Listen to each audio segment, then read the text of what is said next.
and the Rainmaker's compass. You're listening to Firefly Folktales. Let the fireflies guide your imagination. The farming town of Umu-Obi was silent.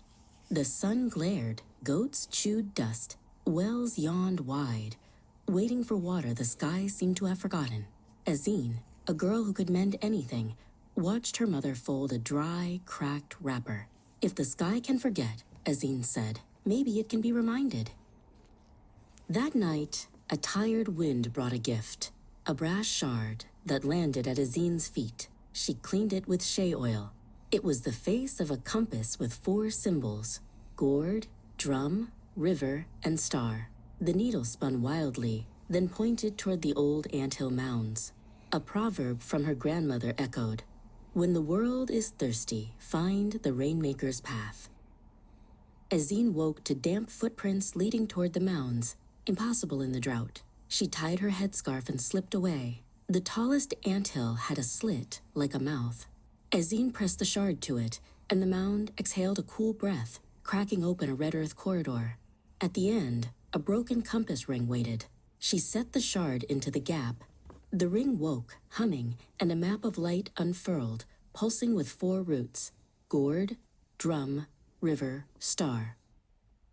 The gourd path led to an old woman with cowries in her hair, the gourd guardian. "What is a gourd?" she asked. "A thing that holds," Ezinne replied. "Then hold this." The guardian handed her a calabash filled with water that fought its container, leaping and lapping. Ezinne had to carry it gently, walking with the water until it settled into her rhythm. Only 1 bead of water escaped when she poured it.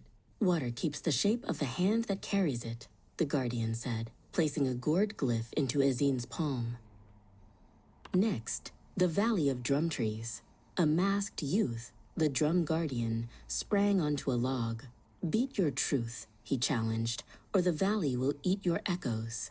Ezinne struck hesitant rhythms, and the valley mimicked her fear. She remembered her grandmother's stories of honesty. Ezinne changed the beat, steady, honest, full, and sang, "I have been afraid. I have been stubborn. I have also been kind." The valley answered with harmony. The youth laughed, tossing her a drum glyph. The river path offered only a trickle where a river once roared. A boy made of mist, the river guardian, sat on a dry canoe. "How do you cross a river that has forgotten itself?" he asked. Ezinne walked along the bed, collecting names carved into old stones, names of forgotten rivers. She laid them in a curve, whispering thanks. The trickle shivered, swelled, and slid along the names like a needle through cloth. The boy tipped his cap, and the river carried Ezinne across. Night fell, and the path climbed toward a woman woven from midnight, Nwani Mb Aua, the Rainmaker. "Remember what has not yet happened," she said. Ezinne closed her eyes and pictured Umu-Obi 10 seasons ahead. Children laughing at a full water pump, young men building terraces to slow the runoff, elders teaching children to read the full sky. The fireflies around Ezinne formed a star glyph in the air, completing the compass. The completed compass rose in the anthill chamber, its needle pointing straight up. "Speak the 4 lessons," the Rainmaker whispered. Ezinne lifted her chin. "Hold gently, speak truly, move with what moves. Remember forward." The Rainmaker nodded. The compass split into 4 ribbons of light and threaded through the ceiling like rainfall going home. Ezinne raced out of the mound and looked up. Clouds gathered, full-bellied mothers, moving like a song. Tap, a drop on her nose. Tap, tap, on the parched path, then rain. Soft at first, then laughing, drumming, rivering. Neighbors poured into the square, faces upturned to the blessing. Ezinne's mother found her, wrapping her in a soaked, happy embrace. The elders stared at the hills, at the girl, at the sky stitched neat as new cloth. Someone began to beat the old community drum. Others joined in with spoons, buckets, and lids. Truth enlarged into celebration. The Rainmaker appeared one last time at the edge of the square.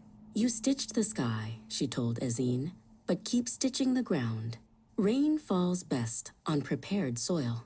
Ezinne began the work that lasts longer than thunder, teaching the younger ones to keep gourd journals, patching the terraces, and leading a truth beat before market bargaining.